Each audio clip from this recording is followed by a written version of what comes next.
Assalamu alaikum wa rahmatullah wa barakatuh. Une erreur que tout le monde fait pendant le mois de Ramadan. C'est une erreur assez répandue, surtout au moment du iftar, avant de couper, de casser, de rompre le jeûne. Cette erreur est répandue car on voit beaucoup de nos proches, beaucoup de nos amis la faire et nous, qu'est-ce qu'on fait? On la reproduit sans que l'on sache que c'est une erreur. Ce n'est pas de votre faute, je vous rassure, c'est aussi dû à certaines mauvaises traductions que l'on retrouve sur les sites francophones. On va retrouver par exemple l'invocation avant le ftour. L'invocation en elle-même, elle est correcte. Il y a une bonne chaîne de transmission, le hadith, il est bon, son sens, il est correct.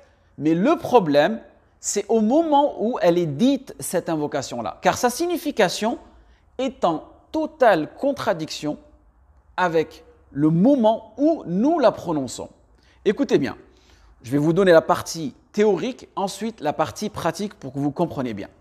عن ابن عمر رضي الله عنهما قال كان رسول الله صلى الله عليه وسلم إذا أفطر قال ذهب الظمأ وابتلت العروق وثبت الأجر إن شاء الله.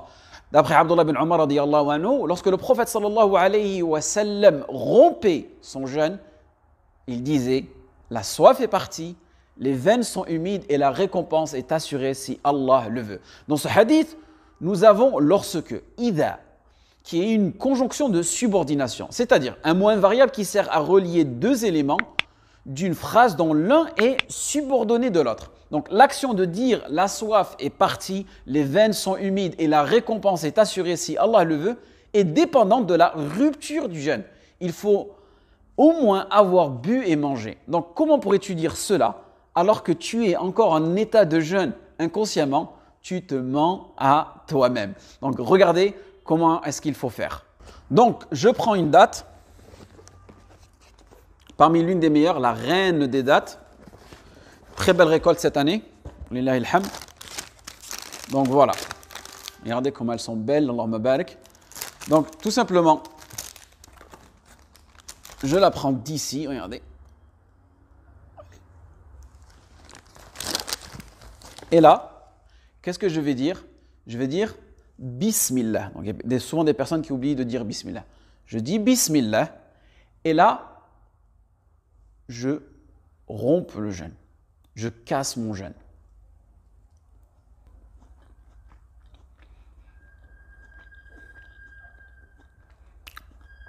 Alors, on me balgue très sucré. Ensuite, pour faire partie des gens dont leur soif est partie, je vais boire de l'eau aussi.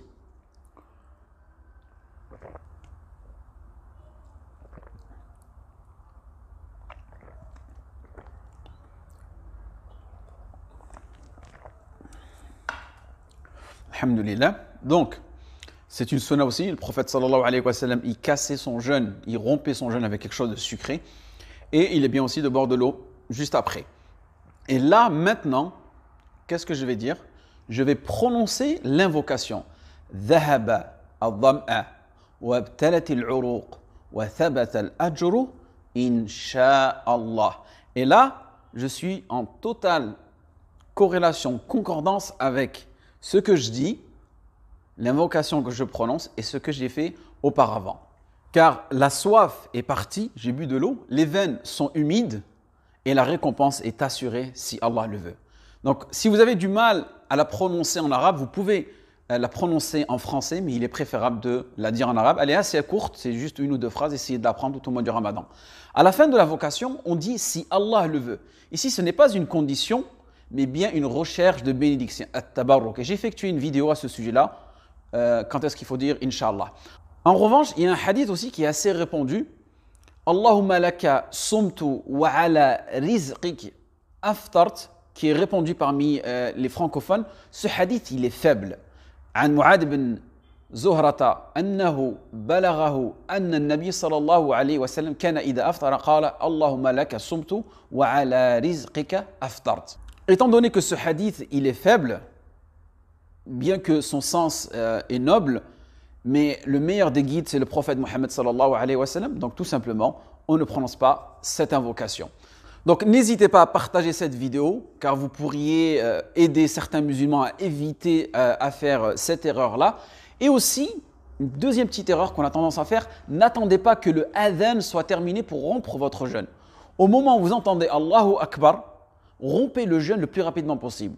عن سهل بن سعد أن رسول الله صلى الله عليه وسلم لا يزال الناس بخير ما عجلوا الفطرة رواه البخاري ومسلم. D'après Sahl ibn Sa'd, le messager d'Allah sallallahu alayhi wa sallam a dit: les gens seront toujours bien aussi longtemps qu'ils hâtent la rupture du jeûne. Le hadith a été rapporté par Bukhari wa Muslim.